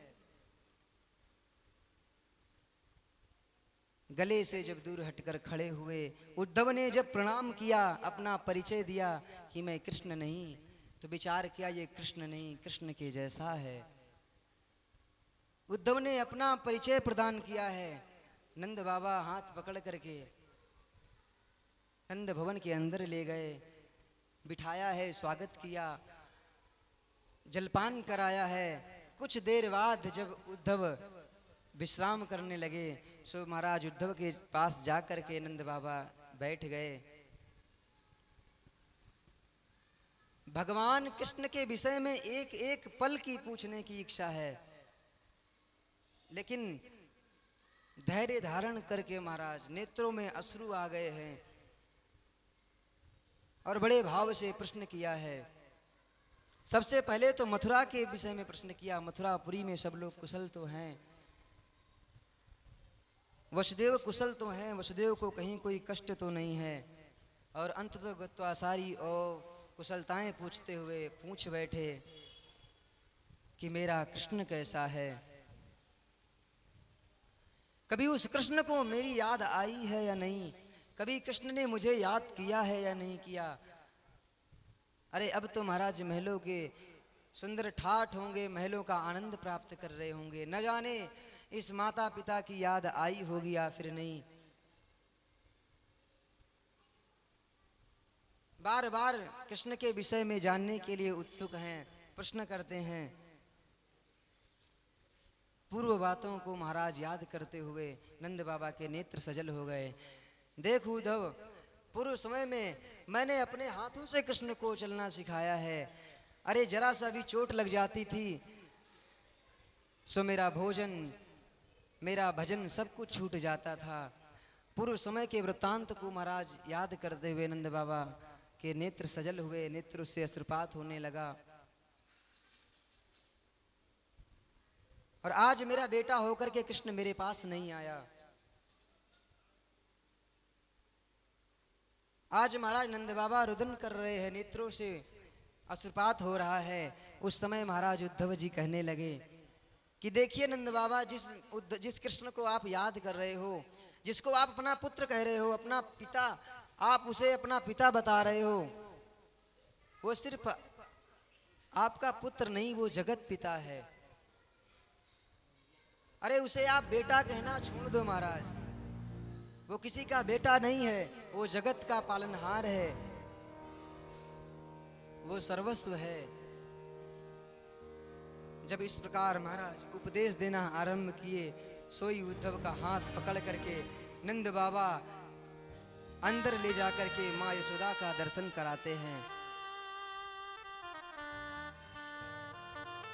अरे उद्धव, तुम्हें इस प्रकार समझ में नहीं आएगा, आओ आकर के मैं तुम्हें दिखाऊं। उद्धव को ले जाकर के भगवान महाराज नंद बाबा ने माँ यशोदा का दर्शन कराया है। माँ यशोदा पालने को पकड़ करके आज महाराज हिला रही हैं। वही मलिन वस्त्र हैं, बिल्कुल कांति महाराज शांत है, नेत्रों से अश्रुपात हो रहा है, और महाराज उस पालने को बार बार हिला रही हैं और कृष्ण की चर्चा को याद कर रही हैं। उद्धव ने आकर के प्रणाम किया, सो महाराज मैया ने इशारा किया कि जरा सा भी कुछ बोलना नहीं, मेरा लाला शयन कर रहा है। अरे लाला जग जाएगा, लाला सो रहा है, अभी लाला को जगाना नहीं। उद्धव जी खड़े खड़े देख रहे थे। मैया की ये स्थिति देख करके मैया बार बार पालने को हिला रही है, भगवान को सुला रही है, गीत भी गा रही है। ये स्थिति देख करके महाराज उद्धव जैसा ज्ञानी बहने लगा। थोड़ी देर बाद महाराज भगवान के कृष्ण के प्रेम के लिए माँ के नेत्रों से अश्रुपात होने लगा, स्तनों से दुग्ध धारा महाराज प्रकट हो गई। ये सब देख करके उद्धव के होश उड़ गए। हाथ पकड़ करके महाराज नंद बाबा एक किनारे लेकर के गए। अरे उद्धव, तुम कह रहे हो कि वो जगत का पिता है, तुम कह रहे हो कि वो महाराज पूरे संसार का मालिक है, लेकिन सुन, सबसे पहले जिसको तुम इस जगत का पिता कह रहे हो ना, अरे उसी कृष्ण को इन हाथों ने चलना सिखाया है, इन हाथों से मैंने उसे भोजन कराया है, इन हाथों से उसकी मैंने सेवा की है। आज इतनी उम्र हो गई है, पूरा जीवन बीत गया, तब बुढ़ापे में एक पुत्र प्राप्त हुआ है। अरे ये बताओ, किसी का पागल पुत्र हो, मूर्ख हो, दुष्ट हो, अगर वो भी घर छोड़ करके चला जाता है तो घर के लोग चिंतित हो जाते, दुखी हो जाते, उसे ढूंढते हैं। और तुम कह रहे हो कि वो जगत पिता है, वो भगवान है। अब विचार करो कि जिसका पुत्र जगत पिता हो, जिसे भगवान बता रहे हो, ऐसे पुत्र को कौन भूलना चाहेगा। उद्धव जी ऐसी वाणी सुन करके शांत रहे। प्रातः काल हुआ, गोपियों ने रथ को देखा। उद्धव जी महाराज स्नान करने गए हुए थे। गोपियों ने रथ को घेर रखा है, और रथ को घेर रखा है, और महाराज बार बार विचार कर रही हैं कि अब क्रूर आया होगा। दूर से महाराज आते हुए उद्धव को देखा, दौड़ करके उद्धव के पास पहुंच गई। पास जाकर के जब ध्यान से देखा तो कहा कि ये सब स्वरूप तुम्हें कृष्ण ने दिया है। उद्धव ने कहा हाँ, अरे इसीलिए दिया है ताकि हम तुम्हें पहचान सकें। अरे उस कृष्ण को कभी माता पिता की याद आ गई होगी, माता पिता की याद आ गई होगी, इसलिए उसने आपको भेज दिया। क्योंकि ये याद जो है, बड़े बड़े महाराज संतों से भी ये माता पिता की याद नहीं भुलाई जाती। सो आपकी याद आ गई, इसलिए उन्होंने आपको अपने पास, आपको मेरे पास भेजा है। सुखदेव जी कहते हैं, परीक्षित थोड़ी देर बाद एक भंवरा गुनगुनाता हुआ आया। किशोरी जी के पाद तल को कमल का पुष्प समझ करके पराग लेना चाह रहा है, और उस भंवरे के साथ बात करते हुए भ्रमर गीत का गान किया है।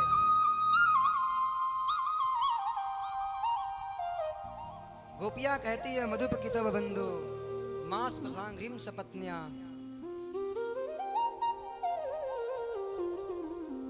गोपियों ने महाराज बड़ा सुंदर वर्णन किया। उस भंवरे को देख करके गोपियां कहती हैं, अरे तू भी महाराज उस काले कलूटे कपटी का मित्र है।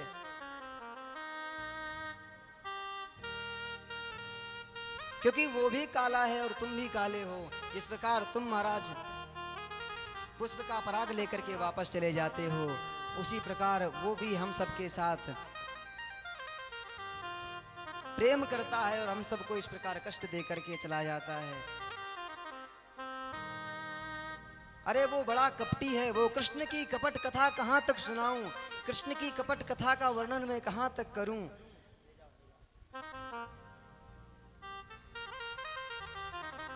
गिनाते हूं से तुम्हारे उस कपटी के लक्षण। सो कपटी के लक्षण गिनाते हुए भगवान को कहती हैं, उस भंवरे को सुनाती हैं कि बाली सुग्रीव भाई भाई थे।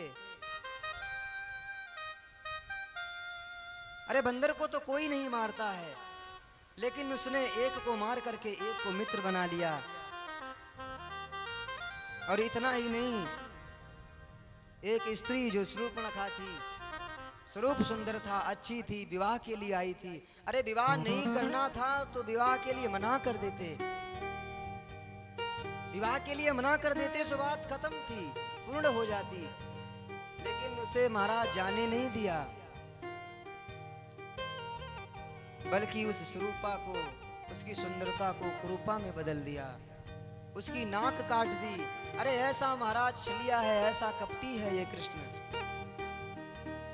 कहां तक इस कृष्ण की कपट कथा को सुनाए हम।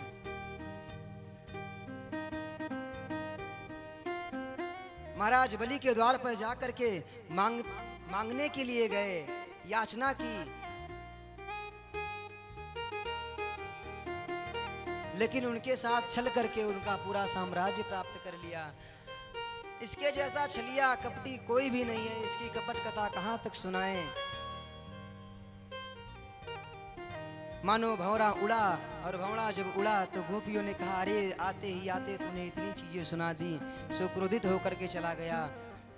सो गोपियों ने फिर भंवरे को बुलाया और प्रार्थना करते बार बार कहा कि कोई बात नहीं है, कैसे भी हैं पर मेरे प्रभु मेरे हैं। अरे ये बताओ कभी उनको मेरी याद आई होगी या नहीं, कभी तो किसी ना किसी प्रकार मुझे याद करते होंगे।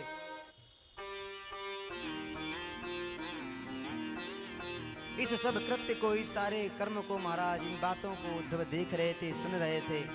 उद्धव महाराज, आज उद्धव जैसा ज्ञानी बहने लगा। विचार किया कि जिसके लिए पूरा संसार, संत महात्मा योगींद्र मुनींद्र सब यही कहते हैं कि शास्त्रों को पढ़ो, और शास्त्र यही महाराज उपदेश करते हैं, पुराण यही उपदेश करते हैं कि भगवान से मन को लगाओ, पर इन गोपियों का भगवान से इतना मन लगा हुआ है। ये महाराज देख करके प्रसन्न हो गए उद्धव जी। और उद्धव जी, आज महाराज उद्धव जी का जो ज्ञान था सारा का सारा पिघल गया। मैं इन गोपियों को उपदेश करने आया था कि तुम महाराज उस ब्रह्म की उपासना करो, लेकिन इनका मन पहले से ही इतना कृष्ण में लगा हुआ है, इतना कृष्ण में समर्पित है, इन्हें मैं क्या उपदेश दूं।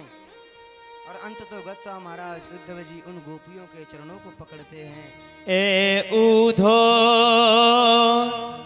हमें ज्ञान की,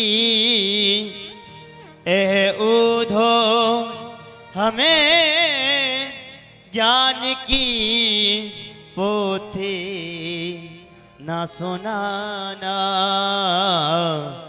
हम प्रेम दीवाने हैं, वो प्रेम दीवाना, हम प्रेम दीवानी हैं, वो प्रेम दीवाना।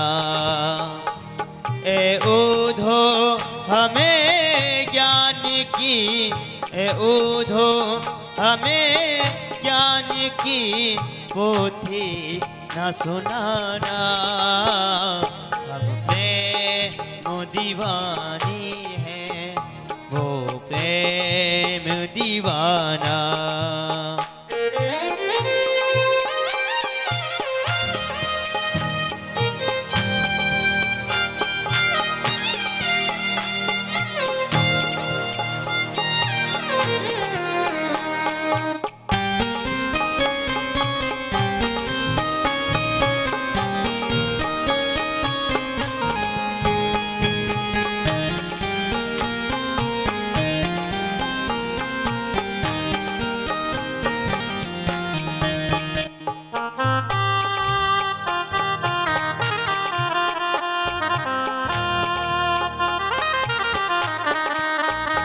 मेरा तन मन जीवन श्याम का और श्याम हमारा नाम।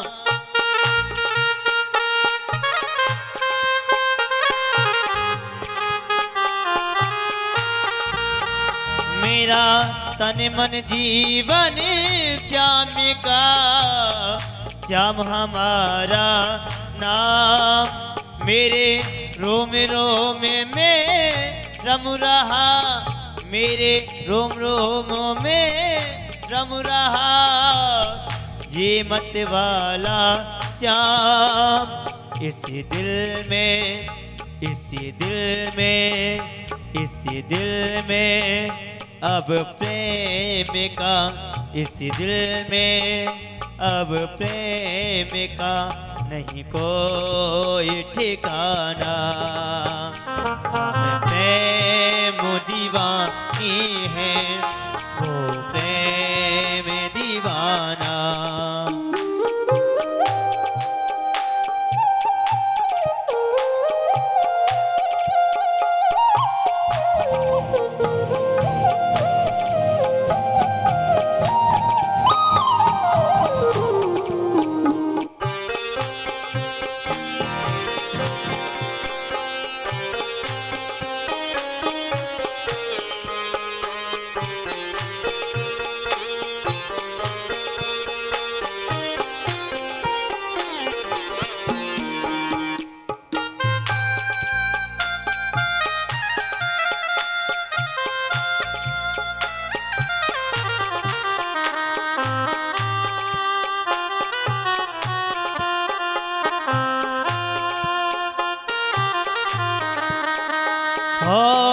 ऊधो तुम इन अखियन से, ऊधो तुम इन अखियन से हरिसन मुको ले जाओ। कहती है गोपी, हाँ ऊधो इन असुअन को हरिसन मुख ले जाओ। पूछे हरी खुशली तो, जब अश्वों को भेजती है गोपी तो खुशल कहां से होंगी गोपी। और पूछे हरी कुशली तो चरणों में दियो चढ़ाओ। पूछे हरी कुशली तो चरणों में दियो चढ़ाओ। कहियो जी इस प्रेम का, कहियो जी इस प्रेम का ये तो नजराना। हम प्रेम दीवानी है, वो प्रेम दीवाना। हम प्रेम दीवानी है, वो प्रेम दीवाना।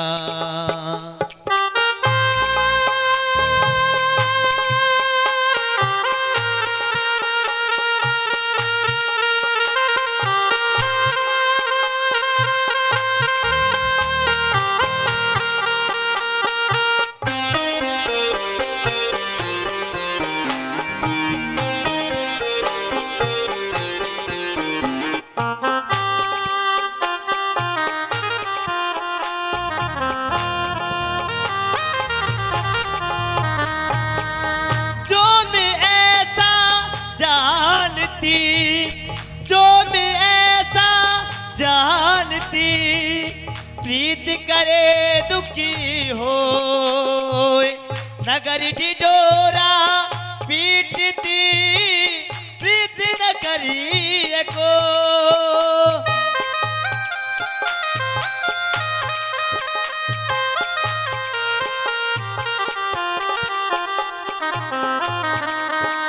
हमें प्रेम नगरी की बनजारिन, कहती है गोपी, हमें प्रेम नगरी की बनजारिन जपू तप और साधन क्या जाने।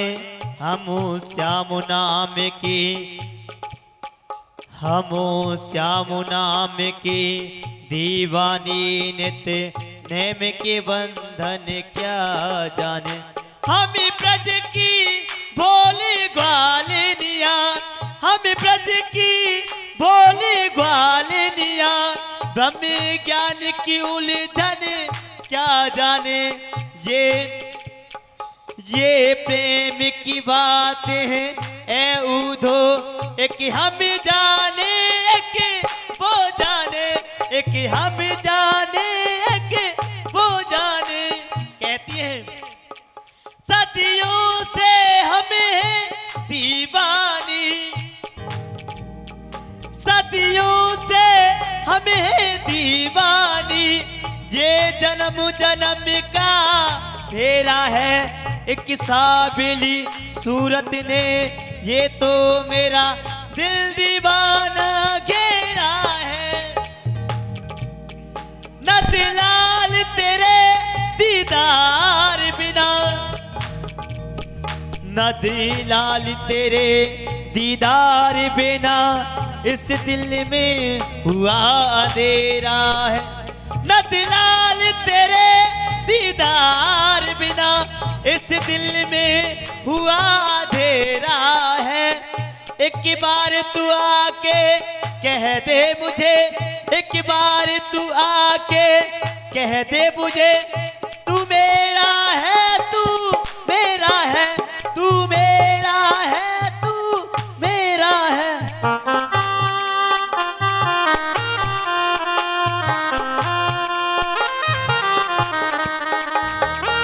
प्रेम डोरी से बंधी रहा, प्रेम डोरी से बंधी रहा, जीवन का संयोग, चरणों की पूजा करें।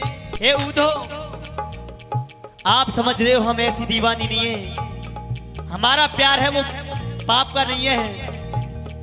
प्रेम योगी से बंधी रहा, जीवन का संयोग, चरणन की पूजा करें, यही हमारा योगी। केवल ठाकुर जी के चरणों की एक केवल धूल मिल जाए, हम केवल इतना ही प्रार्थना करते हैं, उनसे इतना प्यार करते हैं। चरणों की पूजा करें, यही हमारा योग। और क्या है, कानों में यही चाहते हैं केवल ठाकुर जी से, कानों में रहे गूंजता, कानों में रहे गूंजता, वंशी का तराना।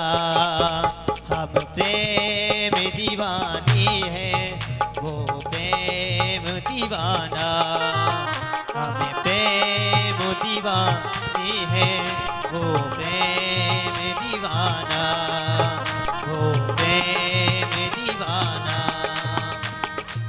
ऊदो सूदो है गयो, ऊदो सूदो है गयो, सुन गोपिन के बेन, ऊदो सूदो है गयो, सुन गोपिन के बेन। ज्ञान बजाई डुम डुमी, ज्ञान बजाई डुम डुमी, और प्रेम बजाए ढोल। ऊदो को एक अहंकार था, मैं अपने ज्ञान से सारी सृष्टि को जीत सकता हूँ, मैं अपने ज्ञान से उन पागल गोपियों को समझा सकता हूँ, उनको वैसे ही पागल बना सकता हूँ। ऊदो सूदो है गयो, सुन गोपिन के बेन। ज्ञान बजाई, जब ज्ञान का पर्दा फटा तो एक छोटी सी डुमडुमी होती है। ज्ञान बजाई डुमडुमी तो प्रेम बजाए ढोल। ज्ञान बजाई डुमडुमी तो प्रेम बजाए ढोल। हम प्रेम दीवानी है, वो प्रेम दीवाना। हम प्रेम दीवानी है, वो प्रेम दीवाना। वो प्रेम दीवाना। बोल बांके बिहारी लाल की जय।